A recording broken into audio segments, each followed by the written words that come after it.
Hello, and thanks for joining us as we dive headfirst into all things people, power, and politics. This is The Pulse.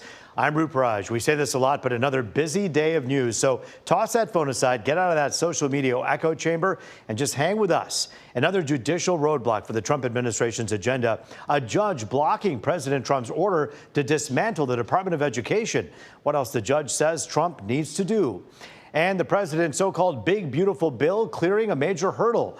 It's through the House and headed to the Senate. We're diving into that debate and the concerns over possible Medicaid cuts, how it could affect you, plus taking your questions right to the experts. And that budget battle is where we begin today because it was an all-night session leading to the bill's approval early today. But it showed the divide surrounding the so-called big, beautiful bill, not just between Democrats and Republicans, but within the GOP. You see, the bill passed about as narrowly as you can get, 215, 214 no. The Democrats are worried about cuts to Medicaid, along with the new work requirements in them, while some hardline Republicans say these cuts just don't go far enough. So Republicans in the White House are taking a victory lap while calling on the Senate to get to work. A lot of good faith negotiations in the Republican conference leading up to the final passage. But as always, President Trump came in at the end to bring all sides together and get this deal done. We have 220 Republicans in the House Republican Conference and lots of different opinions. They represent very different districts around the country with very different interests. But the principle and the philosophy is always the same. Everybody's conservative. We believe in limited government. You have consistently proven to be nothing more than a rubber stamp for Donald Trump's extreme agenda. And the American people are paying attention. As you can expect, long negotiations are expected in the Senate, and there's a tighter threshold to clear. Remember, it's not just passing the bill, they also have to clear filibuster as well. The upper chamber hopes to have its version done by July 4th. Staying in D.C. in the latest on a horrific story there, a gunman opened fire outside a Jewish museum there, killing 2 Israeli embassy staffers. Those 2 staff members, Yaron Lichinsky and Sarah Milgram, were set to be engaged. The 31-year-old suspect, Elias Rodriguez, charged with first-degree murder. While he was arrested, he shouted "Free Palestine" and told police he was the one who did it. Officials saying the case is being investigated as terrorism and hate crime. Violence against anyone based on their religion is an act of cowardice. It is not an act of a hero. It is the kind of case that we will vigorously pursue. Anti-Semitism will not be tolerated, especially in the nation's capital. Israeli missions beefed up their security after this attack. Prosecutors say the suspect could end up facing much more serious charges. Turning now to the race for Detroit mayor, where candidates were in the hot seat. A forum held in the city featuring 8 of the candidates in the race. It was hosted by the No BS News Hour, moderated by Karen Dumas, Charlie LaDuff, and James David Dixon. It was a packed room where candidates faced tough questions like these. We have to talk about crime also, because I think there's nothing that's more emblematic. Like, most of the crime affects the poor black Detroiter and not the rich white Detroiter. What can be done to not only make Detroit safe, but make it feel safe? We still have a 47% illiteracy rate in this city that has not changed, and that is an impediment to development, that's an impediment to population, that's an impediment to crime. How do you tie all that together? Many of you saying, what did they say? What were the answers? There were 8 candidates there, and they had a lot to say. We'll have a full recap of this forum tomorrow night on The Pulse, as well as on fox2detroit.com. A lot going on as always, so let's pick up the pace and run through our other big stories at this hour. A federal judge blocking President Trump's executive order to dismantle the Department of Education. The administration's also ordered to reinstate workers who were fired in those mass layoffs. No surprise, the Trump administration plans to appeal this. 2 lawsuits argued President Trump planned to illegally close the department, adding layoffs left it unable to carry its congressionally required duties. The judge said the idea of the administration is reorganizing the department, and that was it, is simply not true. The Trump administration revoking Harvard's ability to enroll international students. On top of that, they say thousands of current students have 2 choices: transfer or leave the country. The administration claims Harvard created an unsafe campus environment for not cracking down on protests of the Israel-Hamas war. Homeland Security Secretary Kristi Noem demanded Harvard turn over information about international students. Harvard says that order is unlawful. Now to the immigration issue, where the administration is looking to end certain protections for migrant children. We're talking about the Flores Settlement Agreement. It's been in place since 1990 and largely limits the amount of time that children can be detained by Border Patrol agents to 72 hours. It also makes sure children, those kids, are kept in safe and sanitary conditions. Government attorneys calling the agreement intrusive. Advocates will likely challenge this. All right, we were revisiting our conversation yesterday about this woman, Homeland Security Secretary Kristi Noem.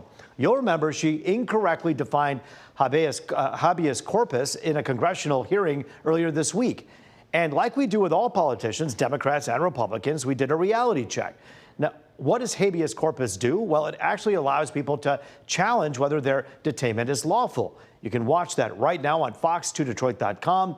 Part of that included us talking to a Cooley Law School professor about habeas corpus. During that conversation, the topic about the administration accusing people of gang ties or being criminals came up. You'll remember that's a key argument in this man's wrongful deportation. The Trump administration has admitted Kilmar Abrego Garcia's deportation was what they call an administrative error, but they doubled down on accusations he's part of a gang.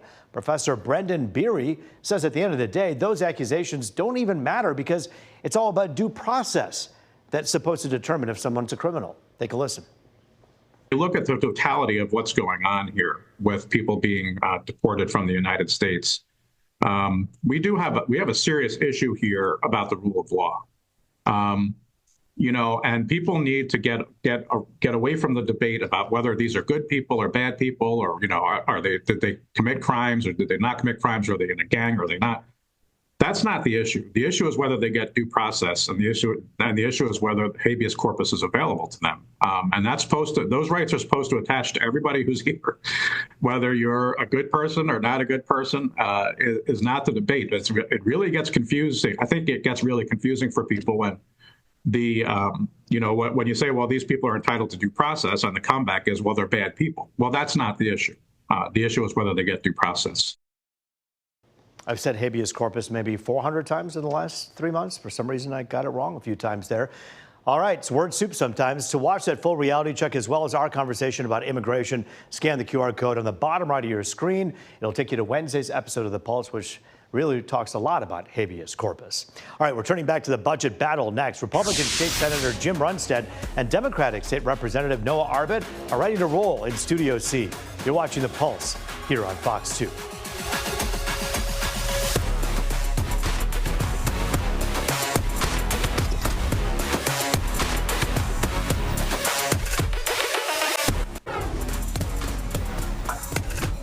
All right, back now on The Pulse, looking at all things people, power, and politics. Here now to weigh in on the passing of President Trump's budget bill, Democratic State Representative Noah Arbit and Republican State Senator and Michigan GOP Chair Jim Runestad. Good to see you both. Thanks for joining us here on The Pulse. Thanks for having us. All right, so this is a victory for President Trump, who actually, in a rare appearance, went to the Capitol yesterday, Senator Runestad, and said, let's make this happen. It was a slim margin there, 215 to 214, but he made it happen. Are you worried at all about anything in this big, beautiful bill that could hurt everyday Michiganders that are watching? It was a victory for everyday Michiganders and a victory for everyone in the United States. What he's trying to do is get rid of the waste, fraud, and abuse, starting with Medicaid.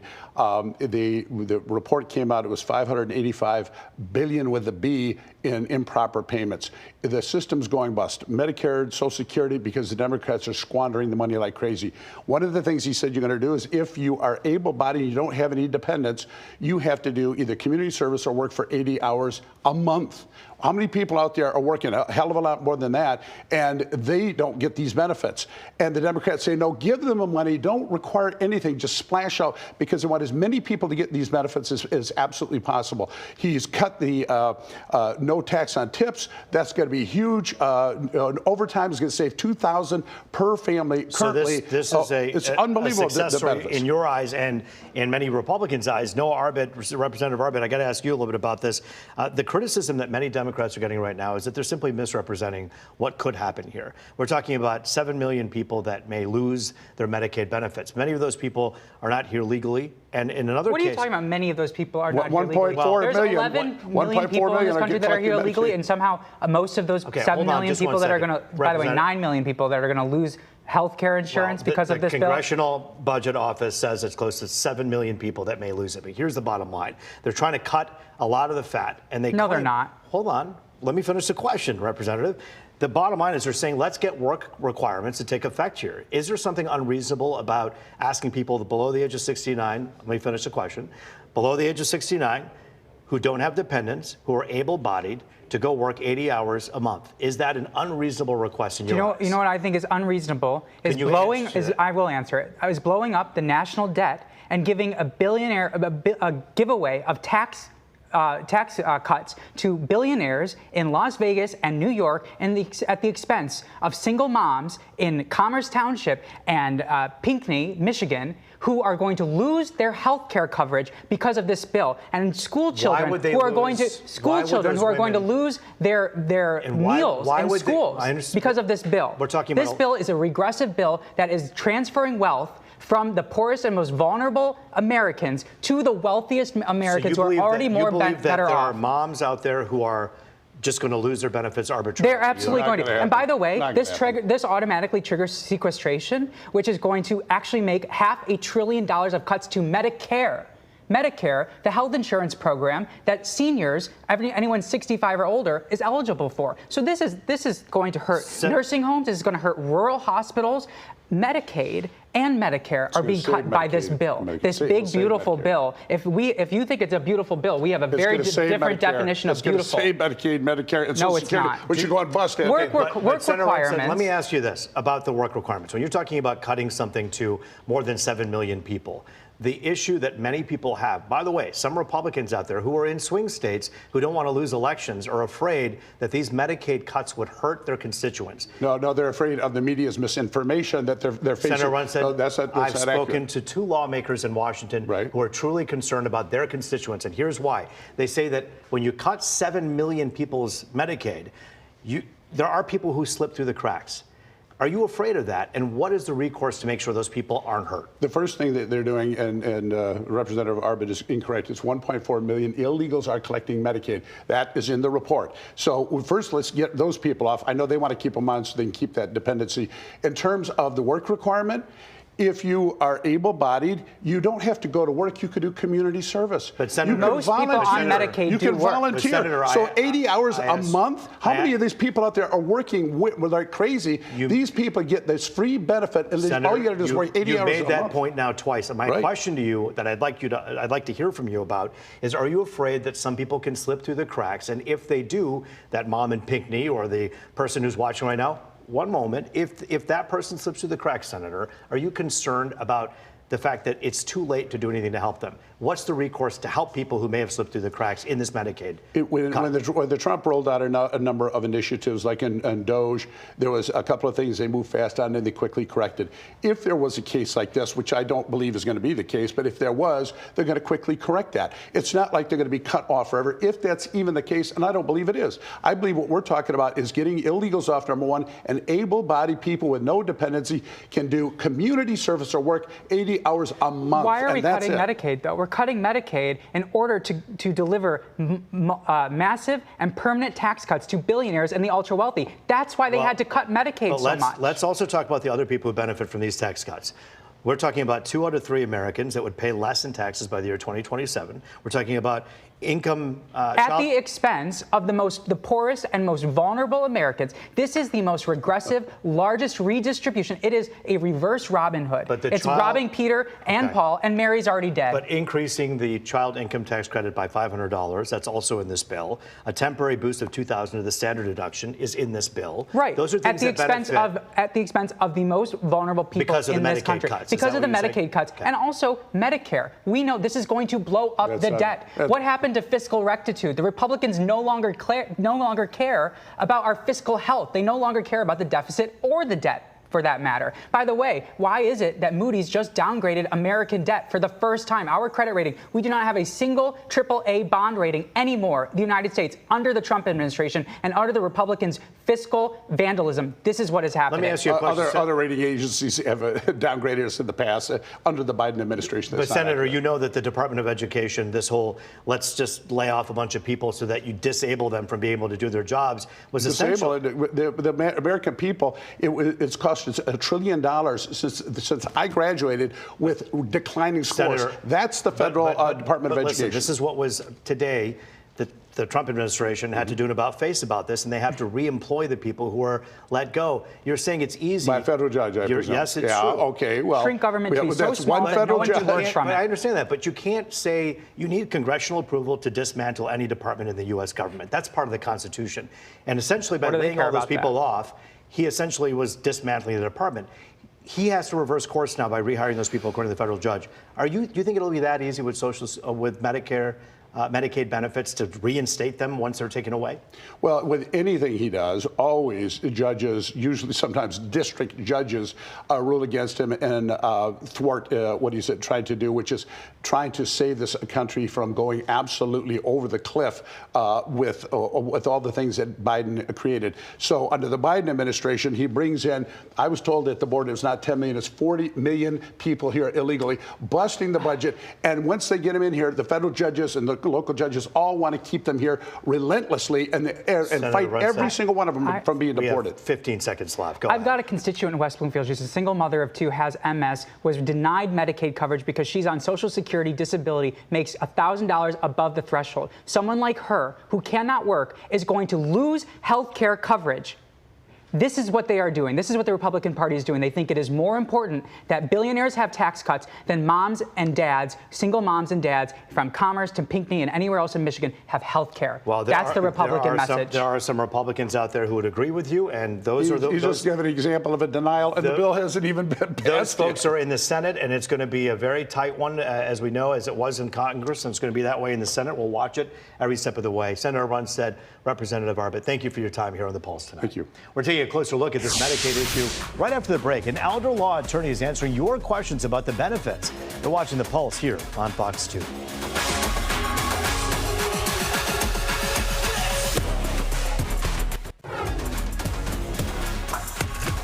It is People, Power, and Politics. Welcome back to Detroit's only nightly political talk show. If that last segment wasn't so dull, perhaps so many of you wouldn't have left us. Kidding. Joining us now to answer your Medicaid questions, which, by the way, there are plenty of people who have legitimate questions, not just statements, not just political statements, but they will actually wonder what's going on here. Elder law attorney Jim Simasko. It's good to see you, Jim. Thanks for joining us. It's a pleasure. It's great being here. Great to see you. Thank you for having me. Well, we thank you for being with us. People do have questions, and as we just talked about during the break there, I said, you know, it's interesting. There's two theoretical differences here. One, you have Democrats say, people are going to lose everything, or many people will lose everything. And then you have Republicans say, we've got to root out the waste. In between here, you got most of the people who are watching going, wait a minute, what's going on here? Let's begin with Caitlin. Caitlin, we thank you for your question here on The Pulse. You're asking us this: what will happen to provider availability? What could happen to those who have Medicaid as a secondary due to age or disability, such as those in assisted living or nursing homes? What will happen should this pass? The provider availability is at risk, you know, because if Medicaid gets cut by 10% or 20%, whatever it is, a lot of the providers in rural communities or outlying communities may not be able to provide the services.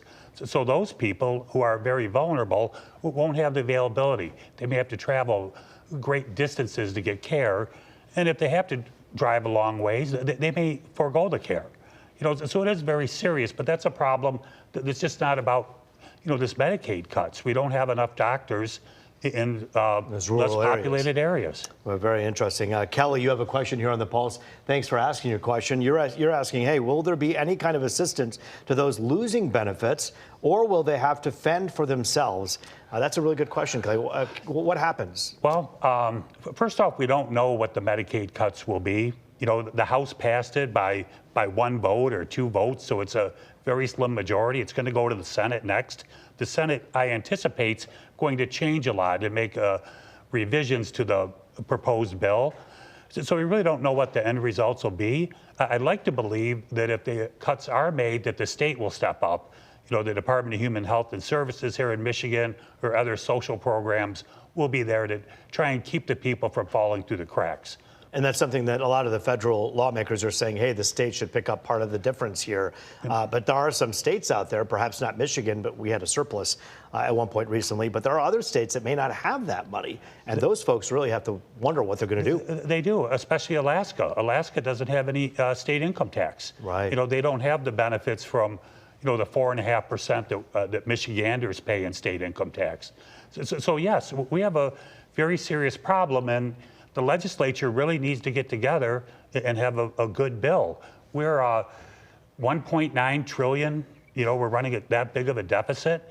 We need to address this. We can't keep having the deficits and expect society to continue the way it has. So when you heard those two lawmakers, one's a Republican, one's a Democrat, I'm not asking you to pick sides or tip your hat, but objectively speaking, from someone who understands this so deeply, is there really a risk of someone who is meeting all the requirements to be cut? In other words, they're saying, hey, if you're not meeting these requirements and you have to work 80 hours a month, if someone is working the 8 hours a month, if they are able to do it, and if they have children, then that means they have dependents. Are they not protected? There's always a risk. In fact, even today, right now, with the way Medicare and Medicaid is now, there are people not getting services. There are people at risk not getting proper medical care. Yes, it could get worse, but we do have to do something as a society to make that better. And that's where our legislatures, not just the federal, but the state too, need to step in and work together. I think it's terrible that if all the Republicans vote one way and all the Democrats vote the other way. It shouldn't be that partisan. They need to work together. Especially with something as important as people's care and people's livelihoods. And just by way of example, what we just saw here, they couldn't agree on anything. Yeah, no, true that. Russ, we thank you for your question here on The Pulse. Russ, you're asking us, what's going to happen with people who have a disability and have been on I think Social Security most of their adult life, and now their parents are no longer living? They could be at risk, but President Trump did say he just wants to attack the fraud, waste, and abuse. Theoretically, they should be fine. But we really don't know because the legislation hasn't passed the final bill yet, and the president hasn't signed the final bill. So are you hoping that there are more stipulations put in the Senate bill that actually go out of their way to explicitly protect those who qualify, rightfully so, for Medicaid? Absolutely. Absolutely, and especially the most vulnerable, the seniors, the children, those are the ones that most at risk. And as a society, those are the ones that we should protect the most. We have Mona asking the question, hey, will Section 8 be cut? Mona, thanks for your question here on The Pulse. There's always that possibility because when the federal government cuts, then the state has to pick up the slack, and then it's going to have a domino effect. So if the state has to pick up more cost of health care, then they're going to have to take those resources from other federal or other state benefits. They just have to balance the budget somewhere. We will watch it really carefully because bottom line is, as I asked Senator Runestad there, do you worry about those who have the least? And the bottom line is everyone should be looking out for that. So we'll watch it carefully. Mr. Simasko, good to see you. Thanks for joining us here on The Pulse. Yep. Great to have you. That is The Pulse for tonight. Thanks so much for joining us. I'm Rup Raj. As always, it was good to be with you.